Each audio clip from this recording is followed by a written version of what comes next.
You. Thank you so much for being here, Jane. Well, I'm very pleased to be here. And I give you a warning at the beginning. There will certainly be some history. Can everybody hear me? Are you comfortable? Yeah? So there'll be some history, but it's a sort of multi-layered thing. So I write about the first half of the 19th century, so I'm going to talk a little bit about that. But that history is very much intertwined with my own personal history and with the history of women's movements sort of in the 20th century. And so all of those are sort of going to appear in this. It's very informal. I figured that I'll talk for half an hour maybe not quite that. And then I would really like to know your responses. And I also give you fair warning because I sat down I've been thinking about this for a couple of weeks and sat down day before yesterday to sort of think, okay, so what now am I going to say? And I knew what my topic was because I'd given it, and I was not sure when I began how I was going to answer the question, are we there yet? And I waffle about this, and you will see why I waffle. But anyway, so I'm just going to begin, and then please, I think probably best to hold questions, but if you've got something that's really burning, just go for it, all right? Just go for it. More than 200 years ago, a small newspaper in Niagara, Upper Canada, which is now Ontario, reprinted a very short article. It came first from a New York newspaper, and then which originally probably came from a British newspaper. And the article was called "Traits of Women from Sacred History." And the article starts, "Woman with all her weaknesses is a very interesting creature."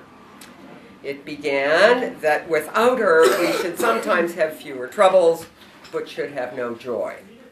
The article then explained, and it's really only about 10 lines long, that woman had been created by God to be, quote, a helpmate for man. It was Eve, it said, who initiated Adam into, quote, the sacred rites of marriage, and she had given him love and support and, quote, made his life whole. Truly, the article concluded, woman was, quote, the last best gift of heaven.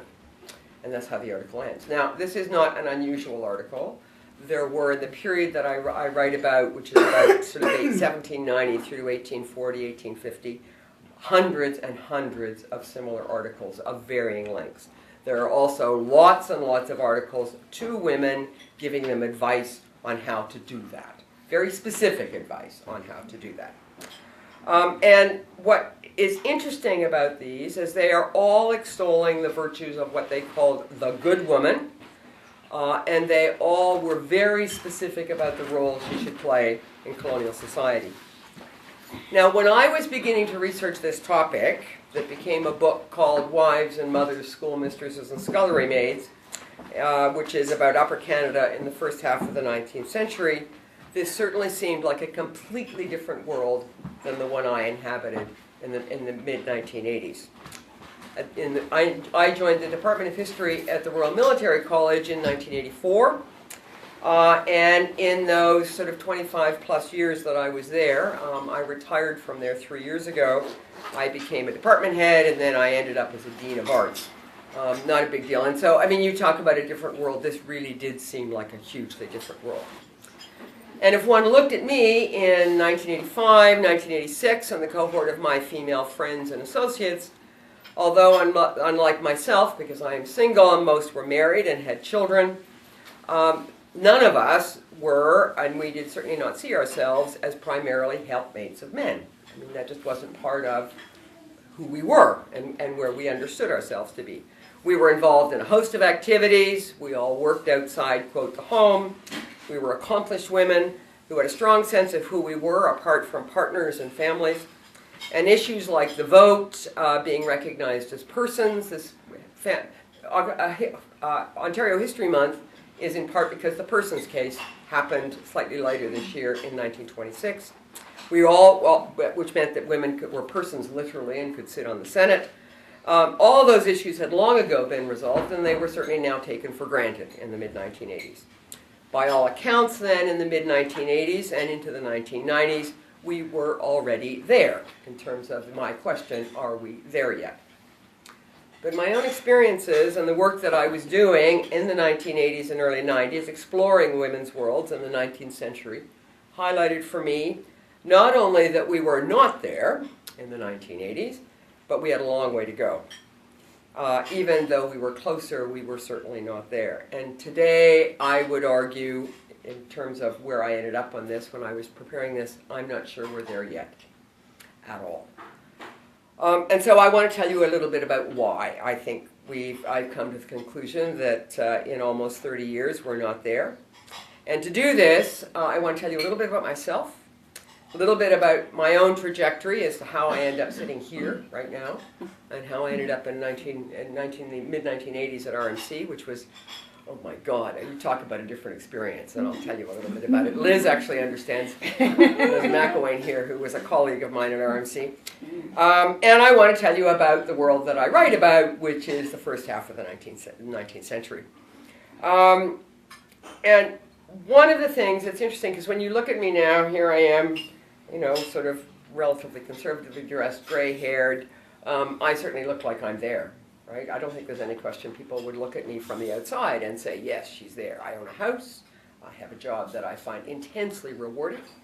I'm part of a community of friends who are supportive and who we can laugh and nobody actually ever talks to me anymore after I left RMC about the fact that I'm single. That was actually quite an issue at RMC, which you will hear about. So I'm there. I mean, and for all accounts, you would look at me, and certainly some of my young colleagues, even at Queen's, and some of my students at RMC would have said, of course you're there, Dr. Righ, right? Yeah, come on, don't give me this. And yet, when I look around me, and when I looked around in the mid-1980s, and even today, I'm incredibly conscious of what a privileged life I have, and in fact, many of us here have. I had huge advantages. I come from a relatively middle-class family where education was the norm, and the assumption was that that's the way it was going to work. I was very lucky in those kind of. I got lucky. I was at the right place at the right time, and all of that kind of stuff. And I'm part of a generation of, I think, that we weren't quite so challenging as perhaps now is the case, and that's an iffy question. But what is interesting is when I was writing this, I became increasingly conscious again, and it sort of happens in waves, that being female, for those on the outside looking at me, was always a serious identifier. It was always something that, yes, she is a woman. And yes, she is a woman or a girl or whatever, and that makes a difference on what she can do and how she can do it. And the first time I now remember, and I can remember, maybe you were never in this circumstance, I come from a family, I have 4 younger brothers, come from a family, I was the eldest, and the gig was I was not allowed to walk home from parties at night on my own. My brothers all could. They're all younger than I am. They all could do that. And I can remember major fights with my parents about it's not fair. And they would say to me, Jane, it's not safe. You can't do that because you're a girl. And I can remember, but I can do anything my brothers can do, and da-da-da-da-da. But that's my first memory where my sex made a real difference, right, in terms of what of the world that I could inhabit and how I could inhabit. Now, at the same time that was going on, I grew up in a household that I knew that I could do anything I wanted to do if I wanted to do it hard enough, right? It was one of those kinds of households. I could be a doctor, I could be a lawyer, and by the way, I tried a year of each of those with limited success, and I'll tell you about going to law school in a minute. I knew I didn't want to be a nurse or a teacher, because that was women's work, right? You didn't do women's work. I didn't want to be a nurse or a teacher, and look where I am now. I actually taught high school for 4 years as well. And so and it's interesting that and so that all of those memories of being 16, it becomes ingrained. Yeah, girls don't walk home alone at night. And I went to undergraduates and school, and it didn't seem to be a big deal. Partly perhaps because I went to Trent, and at Trent in the late 60s, early 70s. Some of you folks are way too young to understand this. That was a world of bush boots and wool socks, and we protested everything that was going, and it just wasn't a big deal, right? I mean, being female was just, we all sort of looked alike in that kind of world. Then I went to law school. I went to law school for a year.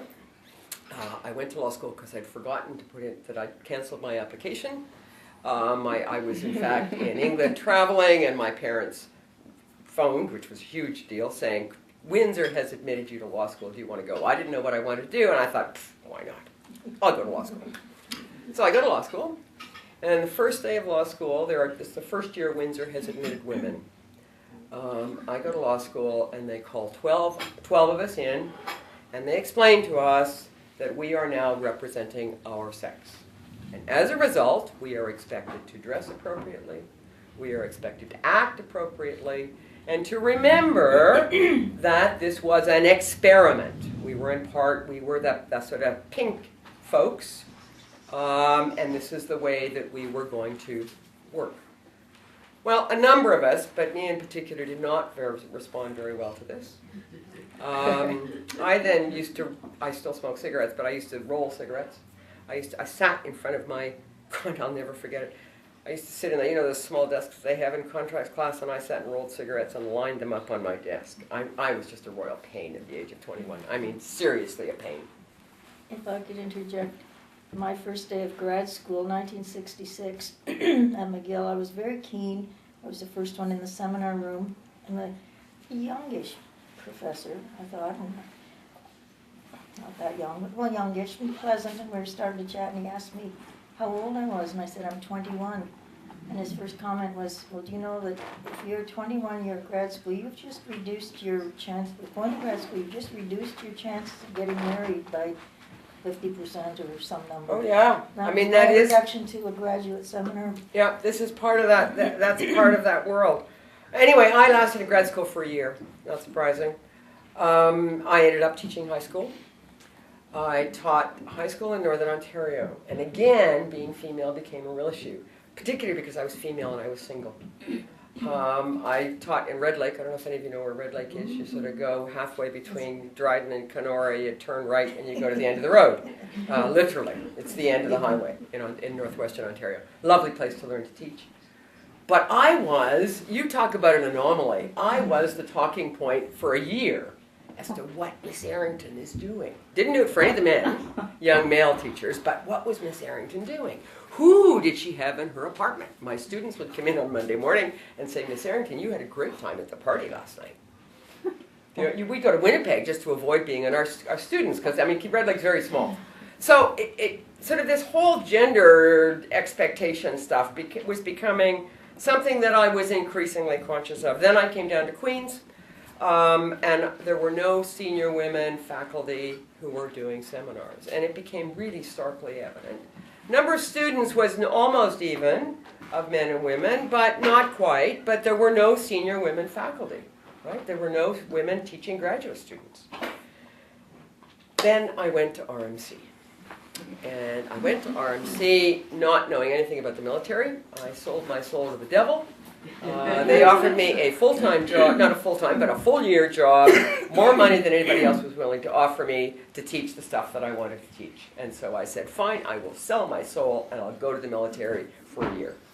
Well, I stayed for 28, despite all sorts of other things. And the year after I went to RMC, I began Wives and Mothers School, mistresses, scullery maids, the research on 19th century women.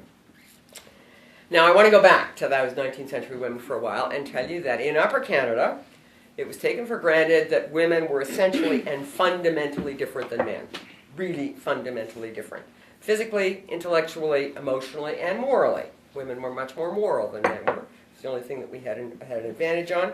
In the press and from the pulpit, women were reminded again and again that they should not only recognize and appreciate these differences, they should embrace them. And that, in fact, became the hallmark of these traits of women of being what was called the angel in the house. This is the rhetoric, the discourse, if you were.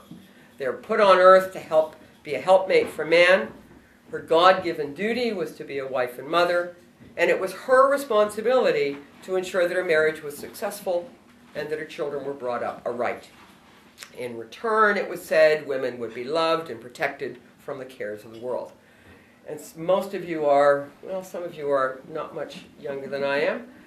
You know what it reminded me of was when I was first doing this was I can remember my mother laughing about there used to be books in the 1950s that came out about how to catch a man. right? And all that kind of stuff. This was the How to Catch a Man of the 1820s instead of the 1950s. But it was exactly the rhetoric was phenomenally the same. This rhetoric assumed that women did not work, right? Instead, it said they were engaged in activities that came very naturally. It was part, for example, of their innate God-given characteristics of femaleness to be a wife, to be involved in childcare, to be a nurse, to teach, to assume that the world was a moral place. This is not work, it was said. And it's interesting that in this idea of work, in this world you actually had folks who did not work and then folks who worked, which was by definition male. And what that meant was they worked for wages. And this is terminology that we still get today. Do you work? No, you don't. You stay home, right? I mean, it's really is quite interesting. Now, although most women married, I think in this world we estimate, and it's really hard to know, but we estimate that it would be very unusual to be a spinster. In this 19th century world, would have been very unusual. Many were very soon widowed, and many managed households and chores on their own. We have lots and lots of female-headed households with lots of children, sometimes children from 2 different marriages, right? And so you talk about blended families. These are seriously blended families. What we don't have are widower-headed households. We don't have lots of, this is almost unheard of to find a male-headed household, because fathers and husbands needed a wife and mother. If you could afford to, you hired one.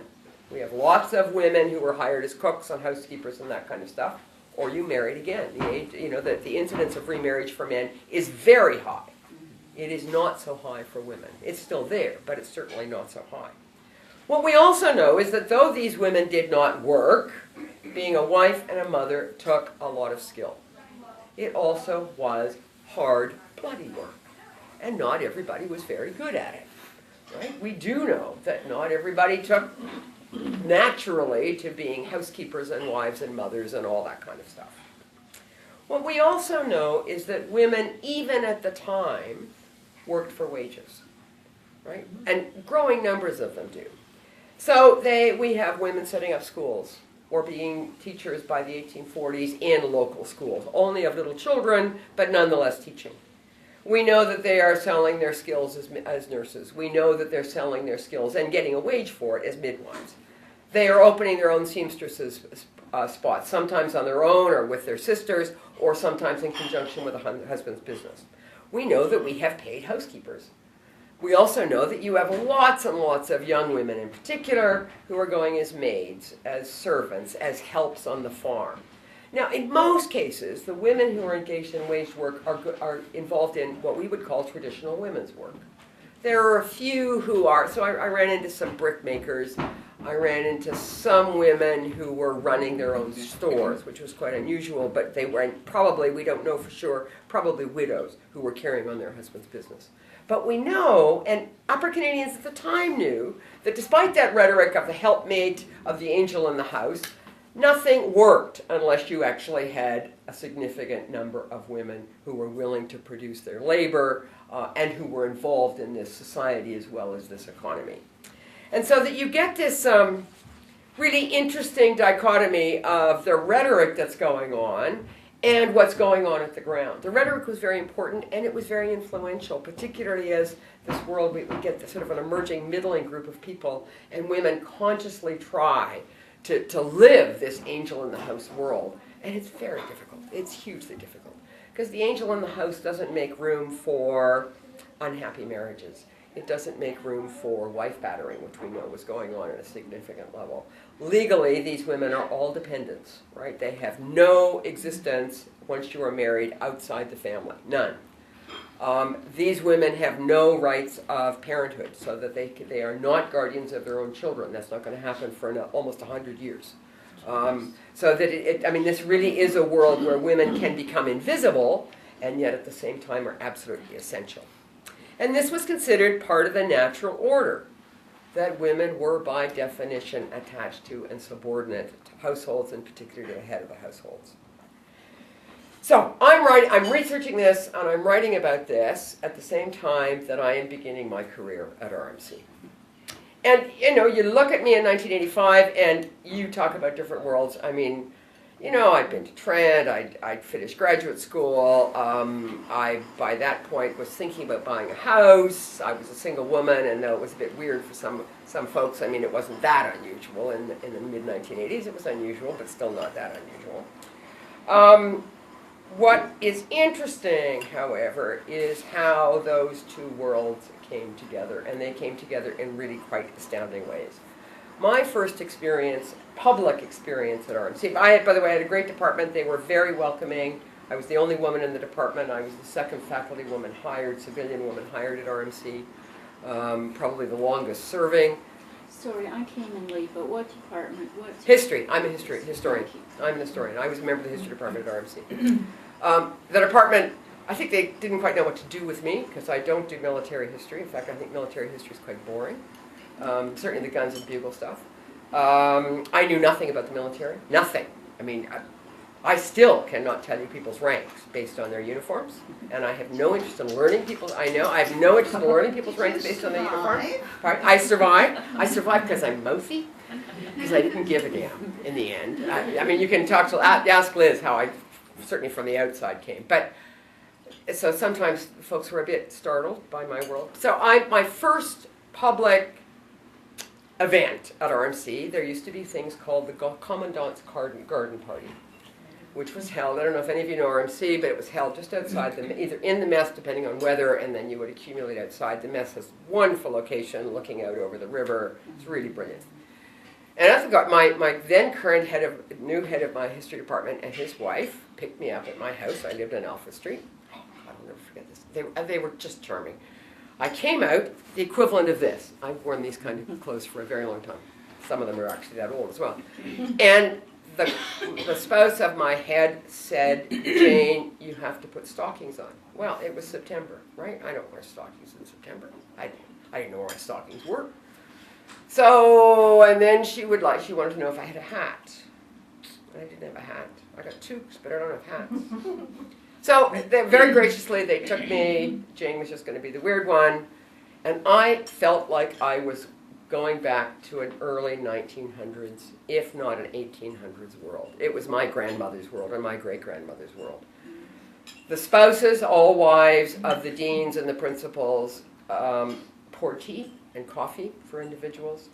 The faculty mixed. People were very gracious. Women all wear hats. Many of them wore gloves. They were certainly very well dressed.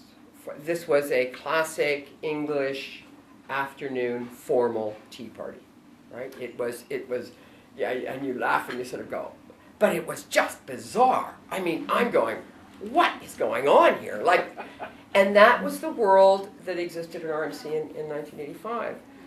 It was a world where the first class of women had graduated that May. I arrived in September. The feeling against women in uniform was visceral, and it was nasty. It was really nasty, and it was going to be nasty for another 15, well, certainly 10 years. Really, really nasty. Not from their fellow students, from faculty, from the military. It was clear that women were not supposed to be there. This was a world where almost all the faculty were male. At that point, there were 2 women civilians. There were 3 or 4 other sessional women, and that was it. I felt like I had...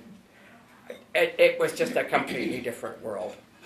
There is no question that at RMC gender mattered, right? And being male or female made a huge difference. I was certainly, again, the anomaly. Folks didn't quite know what to do with me. I'm unmarried. I am a professor or Dr. Errington, and it's the only place where I actually required people to recognize my title, because otherwise I was Mrs. Errington. And I wasn't Mrs. Errington. I was Dr. Errington, and damn it, you were going to know that I was Dr. Errington, because if I was Mrs. Errington, you would treat me differently. Mrs. Errington meant I was a member of the support staff. This was a world where everybody in authority was male, and that group that is called, and I don't know if any of you know this language, the support staff, it's still called the support staff, who actually run the place, who are the worst paid of the institution, were at that point 100% female. 100% female. That's changing, but we've still got those anomalies that exist in there. This was a world where, because I was single, I also didn't fit. I can remember being invited to a mess dinner, which I went to lots of mess dinners. They're just formal dinners for various occasions. Young man, lieutenant on the other end of the phone, said, "Dr. Errington, are you going to bring your spouse?" And I explained I didn't have a spouse. And his immediate response, and he was very sincere, he was very honest, he said, "I'm so sorry." And he meant it in all the best intentions, but he was very sorry. And I laughed. I said, "I'm not sorry at all." You know, but for him, female meant certain things. Female meant a wife, a spouse, a secretary, an admin assistant. There was a, you know, that their being female mattered. And so in the 1980s and into the early 1990s, if you'd asked me the question, before I went to RMC, am I there? I would have said, well, I'm getting close. When I arrived and lived at RMC for a certain period of time, I clearly knew we were not there. And we were a long way from being there. Now, what's interesting is that RMC, there's no question, RMC has changed. So for a while we got more and more women students. In fact, the numbers are now down significantly again, which is unfortunate. There are certainly many more women teaching at RMC, and we begin to have some mid-ranked women officers, but senior folks are still all male.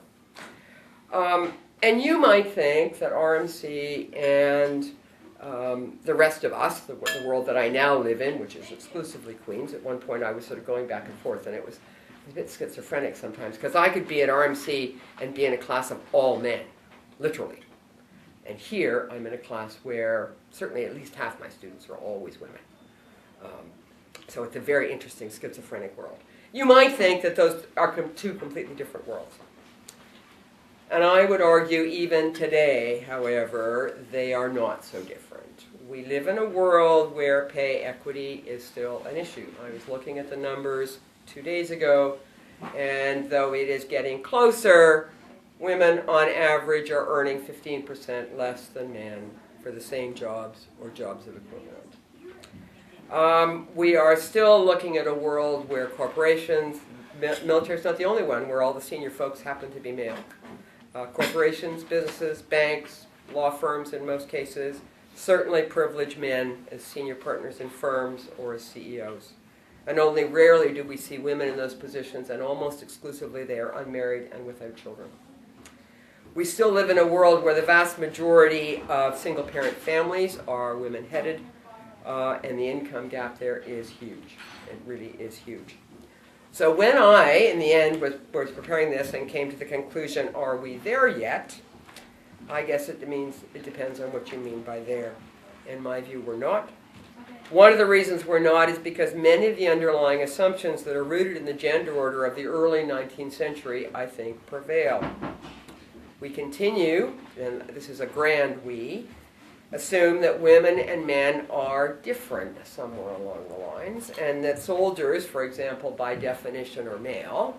And if you look at the press, what soldiers do is they save the women and children, because the women and children are helpless and cannot save themselves, right? That save the women and children is still there. If you want to get a cause going, you talk about dead women and children. You don't talk about dead men, right? It's very interesting.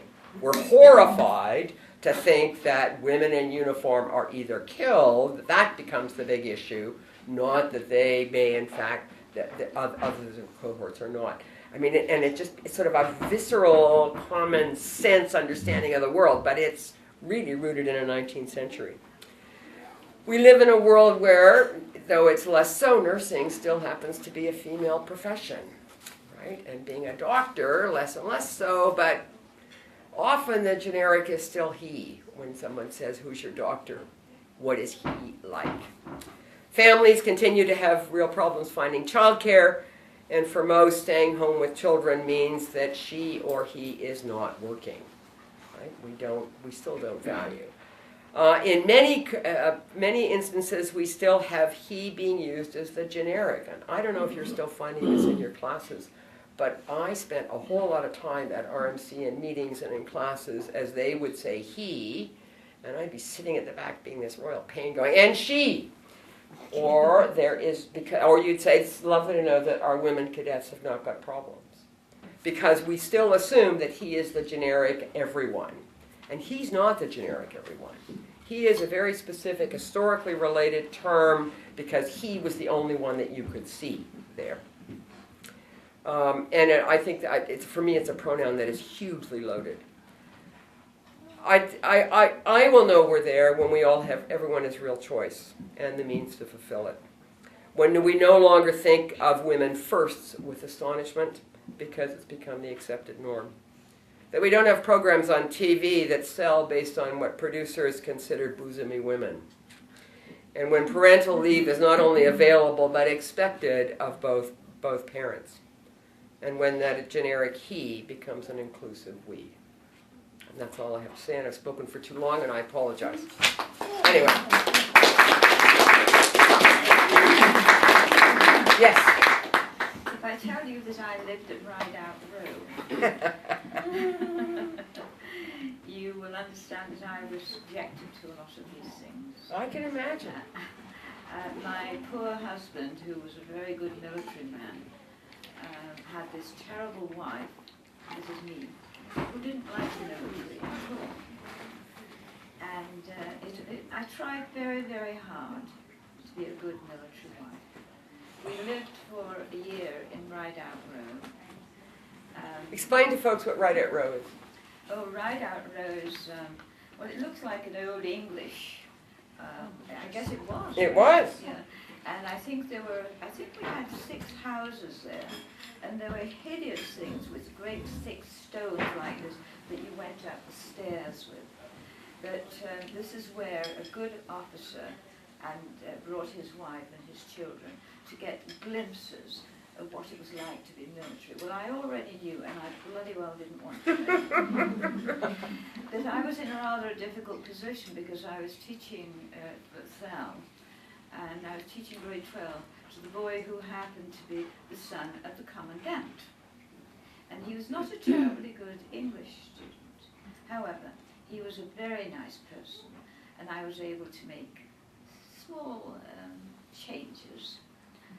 But it was really very interesting. I had to go every Sunday to church. Yes. My children had to go to church, and I had to go to all the cadet functions. Mm-hmm. And I would have, 3 piles of English, grade 12 English, to be marked, and loads of laundry and all that. But it was very interesting. I think that what bothered me the most, I had to go again one afternoon, and I had needed to get home. And the commandant was speaking to me and said, my son thinks you were doing a good job, etc., etc. And he was a nice lad, he said that didn't matter. But she said to me, I envy you. And that was the most incredible thing, because I tried so hard to be like her, and I wasn't so bad. I mean, I wasn't going to stir the pot for any real reason, but it was certainly a very English thing, and it was maybe a 19th century thing, and I had to be really quite careful. I remember the first day on what's the day on? That we start school in September. Labor Day. Labor Day, that's right. The neighbour next door to me said, I suppose you won't be able to come for coffee tomorrow, will you? And I said, I'm not quite sure. We always have it at 11:30, she said, but you won't be able to come. And she was really sorry that I couldn't come to this women's group. I didn't want to drink coffee with women. No, I really didn't. Yeah. But you would have been in a very difficult position. When I went to RMC, if you were an officer, you still had to have permission of your commanding officer to marry. Yes, right? Yes. And military wives were, by definition, extension of their husbands. Well, absolutely, except I Right. wasn't.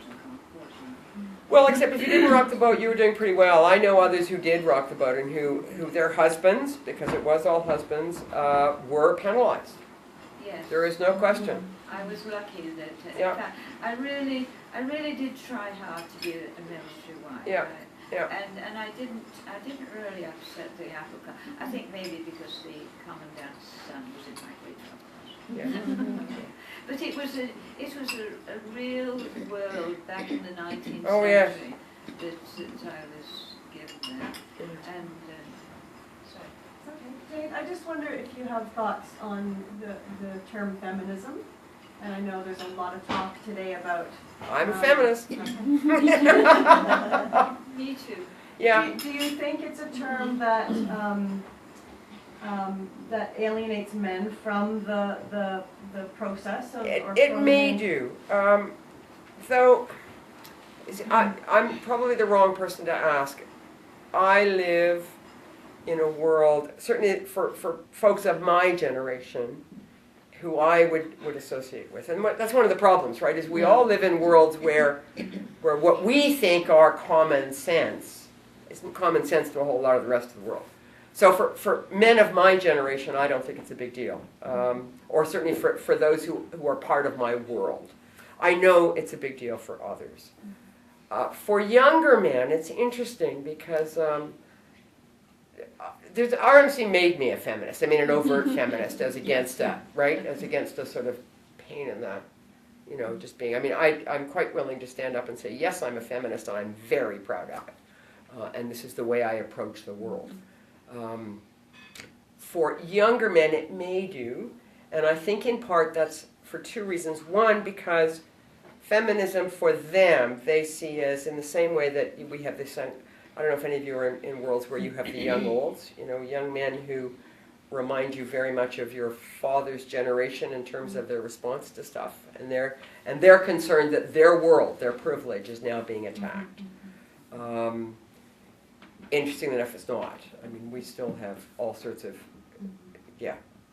institutions like to replicate themselves, and they replicate themselves by having folks who look like them, right? And that includes all sorts of things.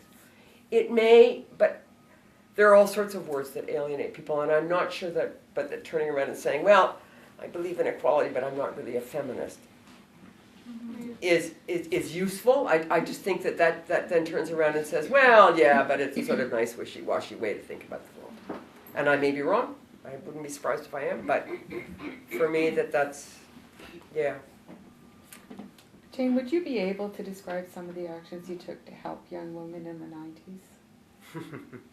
Well, you know some of them. You I know, talk but about them. So Liz McElwain was the controller at RMC for a long time. A number of years. A number of years. What's the controller? Controller is In charge of keeping resources. It's like money. a CFO. Yeah, money, right? In the end, everything went through Liz in terms of money. So Liz and I at times didn't always agree by how we would spend money or not spend money and who got the right to spend money. A number of us, I was very lucky at RMC because I also had colleagues who were concerned, many of them in uniform, about the same thing. So we did a couple of things. I became inadvertently, I didn't realize it was happening for young women students. There weren't lots of places to go to if you were feeling threatened or you were feeling out of place.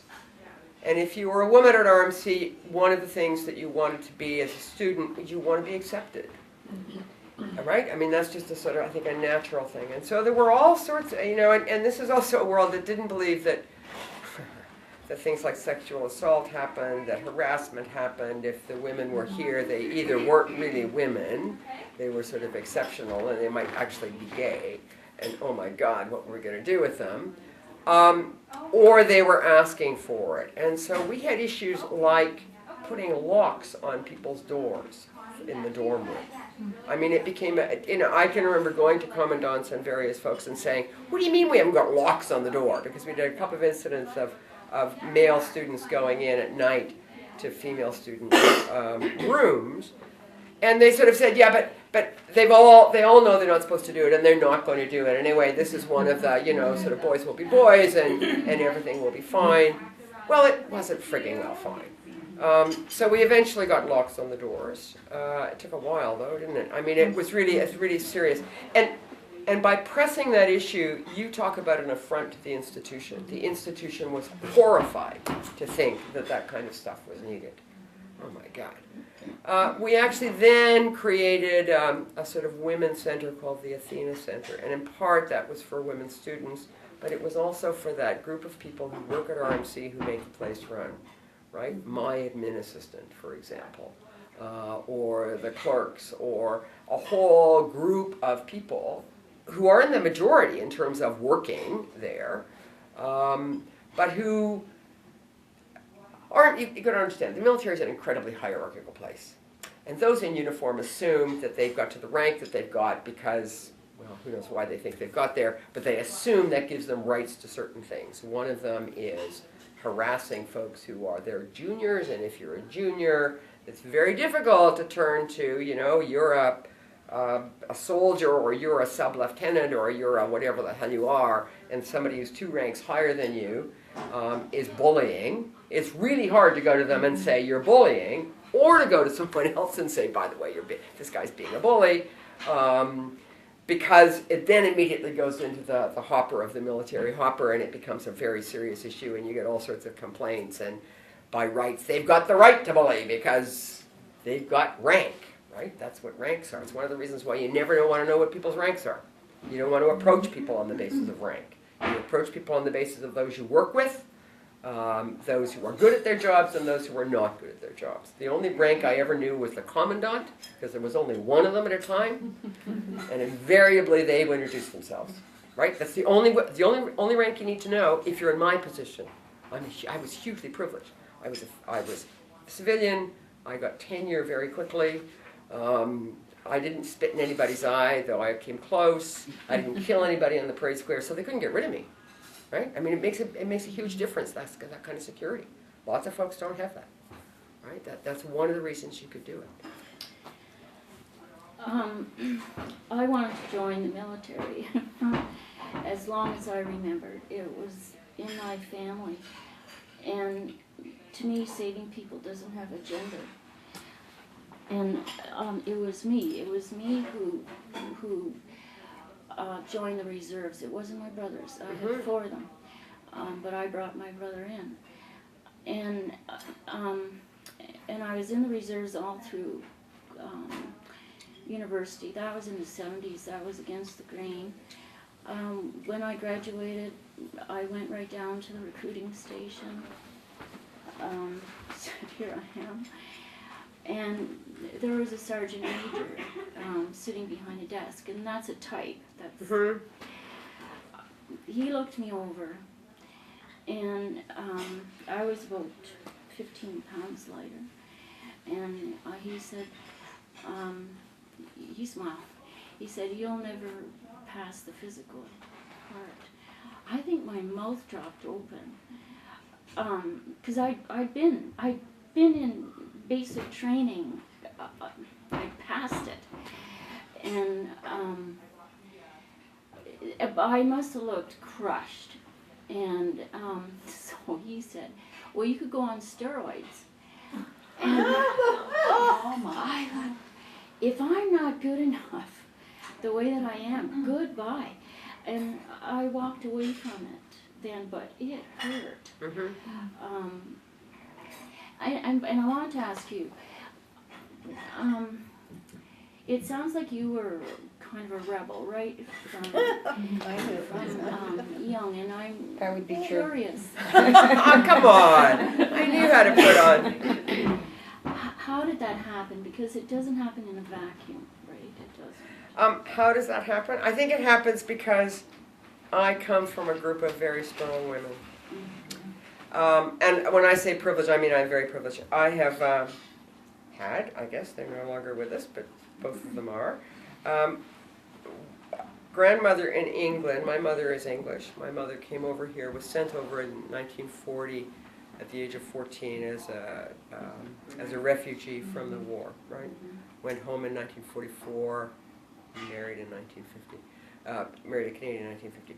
That grandmother, God, she was a dynamite. We used to fight till I was about 21. And as kids, we were very lucky. We would go and have summers, or part of summers over there, 4 or 5 times, I guess. So that's one grandmother. Feisty, together, Scottish, lived through a couple of wars. She used to talk about 1918 and the end of the war being in London. She was at school in London at the conservatory and celebrating on the street, in the streets of London at the end of the war. So that's one grandmother. Second grandmother in Canada, my father's mother, went to Berkeley in 1918. Wow. A woman in Berkeley in 1918 in sciences. Oh my. Yeah. So I mean, I come from it honestly. And as a result, when my father and mother, both of whom would say you can do exactly what you wanted to do, I knew you could because I have 2 grandmothers who did it. So that's a huge advantage. Now it also meant when I went to pre-med my first year of university at McGill, and oh God, I'll never forget it. I took an extra course, history, which is what I ended up in, but only sort of surreptitiously. This is, by the way, is not a career that's sort of been well mapped out. I went to, anyway. So one of the things I did, however, was fail math. I failed integral calculus. I think it was that one. Anyway, so I had to write a sum. And I came home for the summer and had to explain I thought I had to explain to my grandmother why I had failed calculus, that I had failed calculus, that I had to do a supplemental. And I was terrified. I mean, I put it off and put it off and put it off and put it off. My parents had laughed. But I knew my grandmother, was not going to. Well, she laughed too. She said, well, Jane, it's a boring topic anyway. There's a woman who graduated in 1922 in sciences from Berkeley and had worked for a while as an engineer, as a mining engineer, right? She worked with Joe, her father, in the Depression because he had no money and she needed work. So, because of the Depression. So, in part, that's where it comes from. It comes from a world where my parents did instill in us the assumption that if you've got something to say, you should say it. I was probably not a terribly comfortable child to have around, though. Right? I mean, I spent a good deal, at the age of 16, I spent a good deal of time in the principal's office, or sitting inside the principal's office. So my antics in law school were not particularly unusual. But I was a royal pain. I mean, and I also learned how to argue. But what an achievement to be hired by RMC when you were, I congratulate you.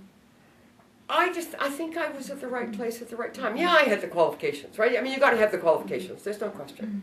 I think, in hindsight, if they could have found a man, they might have preferred. But at that point, there wasn't anybody who was doing the kind of stuff I was doing who was available, and I was very lucky, and I am very lucky. I'm hugely fortunate, very privileged.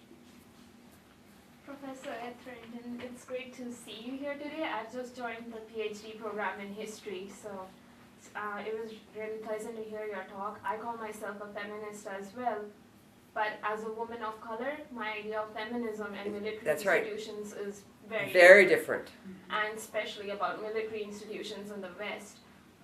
So bearing that in mind, please pardon my questions. No. First thing that I was curious to know about is that there's a lot of feminist criticism of the army as an institution. From your story, I can understand that a lot of people want to join the institution thinking it's a noble profession to be in. Canada was known as a peacekeeping country. Go ahead. We did. We used to have that. Indigenous violence as well. Might have not invaded foreign lands, but they have invaded indigenous lands and been a cause of massacring and disappearing women in Aboriginal tribes. That said, so firstly, there's a very valid feminist critique of women joining the army because it is a hyper-masculine institution installed by the state. Why would they want to be a part of a system which is capable of so much regressiveness, patriarchy, violence? Secondly, for me, as a third world woman of color with a Muslim background, surprise, surprise, I call myself a feminist, but a lot of white imperial feminists have used that discourse to attack our countries and to kill our people and claim that they're saving our women because they're more emancipated over here since they can join the army. I would like to know what would be your critique, your responses to these two questions. I quite agree. I don't know why anybody would join the military, male or female, right? When I say I sold my soul, there's no question. I was given RMC. I tended to go for a year. I stayed a whole lot longer for all sorts of reasons. But I don't know why male or female would join. But if someone chooses to join, I want them to be able to succeed at it, I guess is where it comes. And that really came home to me 2 weeks ago. I had a former student who was at RMC, does an ex-cadet, like a homecoming weekend. So she came back after 10 years. First time she's been back at RMC for that. And apparently a number of the class came back, many of whom I knew. Because I actually taught this young woman for 4 years, but the course that I remember most was a course on women and gender in the war and institutions. And it was very interesting talking to Jamie because she is a quite successful mid-range officer. She's a major now. And she was telling me that most women have left, and they've left for all sorts of reasons. Some of them the reasons that you're talking about. Some of them reasons that because it is so gendered and so resistant to change, they were not willing to do that fight. Someone like Jamie, it's going to be very interesting to see because she has a partner. They would like to have children. Both of them are likely to be penalized for taking parental leave in terms of various things. And so part of what I felt that there were times when I was a missionary, right? I mean, one of the things we talked about was making people conscious of gender and gendered institutions and where that fit. That became more and more of an issue, I think, for where I was going. You're right, the Save the Women and Children, which is actually being used now for certainly the Middle East. And it has an increasing tinge of not just imperialism, but of a racialized understanding of the world. It's really disturbing. But that's been around for a very long time. So that when you look at, for example, the ideas of why we would go to, in the First World War, one of the things, no problems getting recruits from all around the world. Then you begin to get problems getting recruits. And one of the really telling propaganda things was you're going to go because you're going to save the women and children. Generic women and children. Could be your women and children, it could be their women and children, but that there is, I think, in a social sense, assumptions about what military does and who they are, and it is hyper-masculinized, no question about that. And more so now, even than when I joined RMC. So what we would call warrior culture has reemerged with vengeance in today's world, I think, thanks to our current government. In part thanks to our current government. That's not the only reason, but it is certainly there. But that means that you've got to be saving someone. And I think the lexicon of the women and children is still very much there, but it is now increasingly racialized. And I think has been for probably 30 years. What I find very difficult to explain to people is that often there's this liberal discourse used that we are better than them because we are willing to employ women in our armies. They are barbaric, far behind, socially not as up to our mark because they don't even let their women step out the house. So that kind of binary constructions. We are liberal because we allow our women into the army. They're not liberal because they don't let their women step out the house. That kind of dichotomy plays into each other's discourses. No question. There's no question it plays into discourses. And yet we let women into the army, but we don't really want women in the army. Because in fact, the women to be successful in the army, they have got to, in most cases, become men. Which is like the first question. That's right. Why would you join an institution that is trying to market itself as a hyper-masculine, imperial? But if nobody tries, how is it going to change? Just leave it? Just leave it? I'm not talking about no one trying. I'm talking about problematic discourses that women of color Yeah. by white women. I agree. I agree. But sometimes you have to change within the system. Yes. Right. Thank you for your talk. It was wonderful. My husband's military. I'm also in the military, 20 years, reservist, but on my second degree. It's independent power to the women, yes. Yes. But I really struggle with sometimes finding out where those lines are.